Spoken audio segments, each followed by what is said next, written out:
Happy Monday, and welcome to another episode of Cases That Should Have Gone to the Supreme Court of Canada, but didn't. Today we're talking about consultation with First Nations.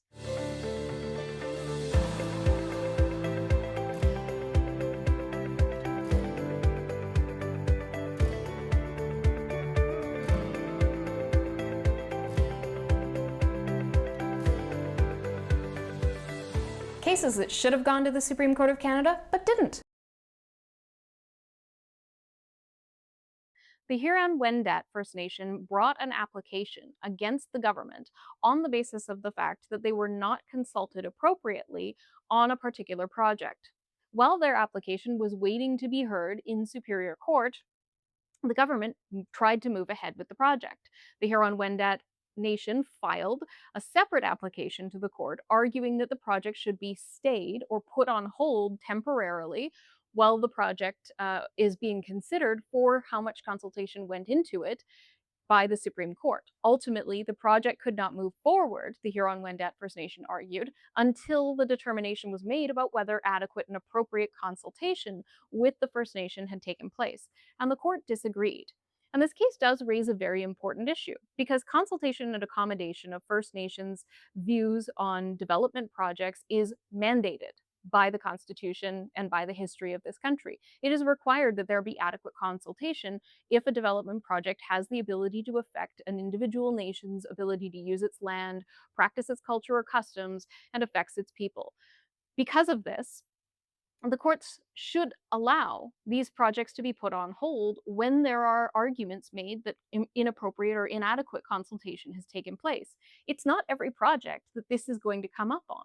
It's only going to be those projects where the government doesn't do what they're supposed to do or where somebody feels like the government didn't do what they're supposed to do. There are lots of projects that move ahead with First Nations approval, with the cooperation and involvement of First Nations. So to say that an interim injunction being available or being potentially even mandatory in these types of situations creates the possibility of stalling all projects is just not reasonable. It actually creates an incentive. It creates the incentive to the government to make sure they do a good job with the consultation that they're supposed to do. Because it's a lot worse for government if they get down the road and a project wasn't created with adequate consultation and accommodation of First Nations interests, that then they have this situation where people are irreparably harmed as a result of the project. The government is having to pay significant amount of compensation, and it really just shows disrespect to the rights and obligations of First Nations individuals and the government owing First Nations individuals those types of consultations. The Supreme Court of Canada had an opportunity here to recognize that this is really about stopping the government from forging ahead when they know they didn't do something correctly, because our superior courts across this country are backlogged, and cases like this take months in order to be heard for all of the evidence. And in order to get months worth of hearing time, it can take sometimes years in Superior Court. If a government is allowed to proceed with a project without adequate consultation and accommodation on the basis of the fact that they may suffer harm by not proceeding with it, while the First Nations interests aren't adequately protected, isn't really the requirement to consult and accommodate the interests of First Nations just being turned into nothing more than lip service? This decision unfortunately missed the opportunity to really look at the issue from the significant perspective of the duty owed to First Nations and the need to respect their feelings that they have not been appropriately consulted where they raise those issues.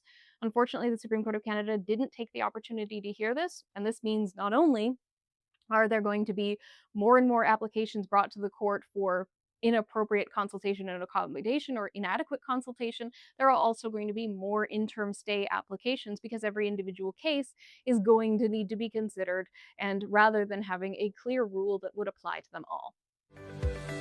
Cases that should have gone to the Supreme Court of Canada but didn't.